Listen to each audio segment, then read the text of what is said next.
I know that after listening to all those amazing readings, I'm going to be donating to Brockton. So I hope everybody watching will be donating too. Okay, so I'm just going to be reading one very long poem tonight, and I hope you guys can sit tight for the entire thing. Let's see how successful I am at flipping the pages, though. It's challenging. Ugh, yeah. Okay. The whale. We live in capitalism. Its power seems inescapable. But then, so did the divine right of kings. Ursula K. Le Guin. The whale is worth over $2 million as an international public good. What am I worth?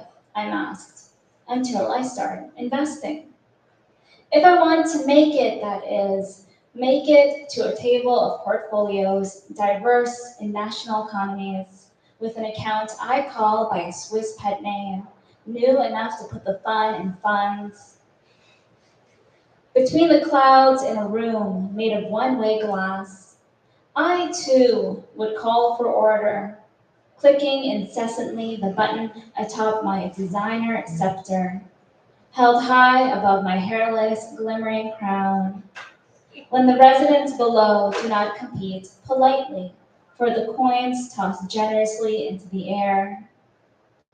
The copper lands on the royal hunting grounds, unsubsidized corporate properties, and between foreign democratized wells. Sometimes it lands in disputed territories, sometimes in the sea. The residents are commanded to remain still, hands behind their head, otherwise they'll be stunted productively by all authorities.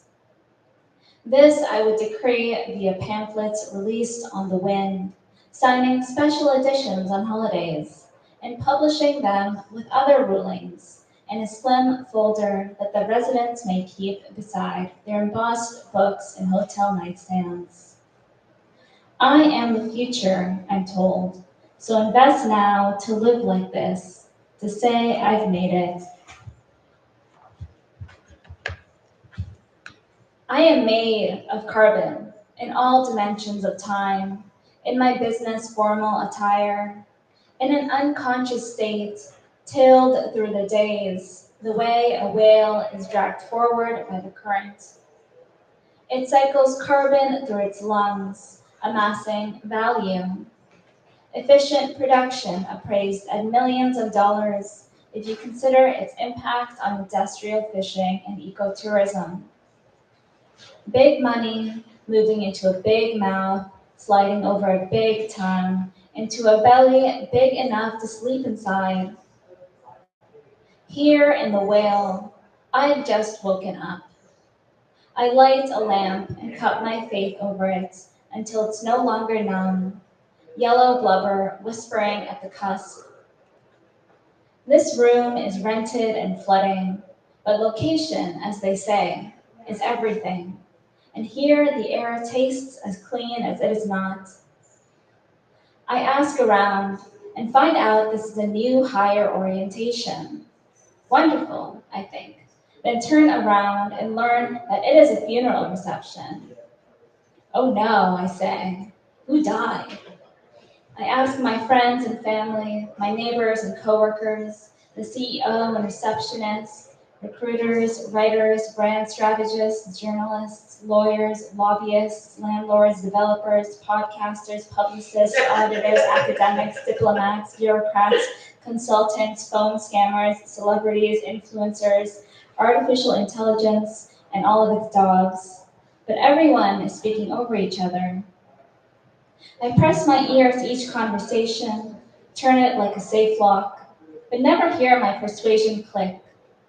My bait was never precise enough for networking, but I'm not too dissatisfied. I have plenty of work left to complete. I just bought an ergonomic chair to mitigate the risk of my feet liquefying into the slippery floor of the whale's stomach lining. My body will thank me for it, I'm told, by laboring at least 5 to 10 years past expiration. Thank you for making it. A modulated voice announces over the heads of the crowd. Today's fun fact. Researchers have discovered that humans can live up to 150 years. In celebration, the booming bass accelerates, and attendees begin to bob frantically, panting, some stumbling into other organs. I myself am nearly knocked out of my seat and clutch a stranger's arm for balance. $1 trillion, he whispers, was the value of whale stock 6 years ago. So imagine what it might be now. I should reconsider liquidating my stock compensation, the business mogul advises further, yanking his furred coat cuff out of my hand. Apparently, the residents of the whale sector are not sufficiently motivated to pay their breathing subscription. The cost of living is rising like hot air, I realize, as I am shot out of the whale's blowhole. Briefly, I'm suspended in unfamiliar warmth. My chest splits green as a seed, and I open my eyes to a land I swear I've seen. Perhaps in childhood, perhaps in a dream. There are creatures who look at me without fear. Titans dressed in leaves even wave to me like an old friend. I raise my hand, then plunge back into the dark of the whale's body. Disoriented, attention centers me, so I begin to gossip about news that gusted through me moments before. The whale's cousins are rebelling against local political forces. And the fish cannot marry because the scent of home has been burnt from the water.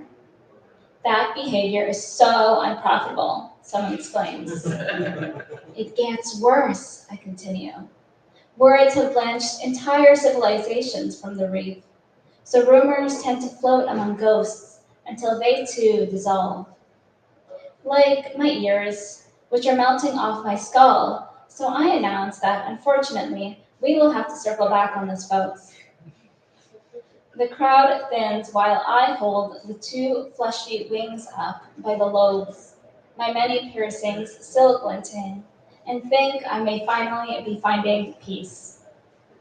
A comfortable lifestyle of self-help manuals, supplements, hot yoga, and meditation until my brain steams, ready to present on a delicate platter.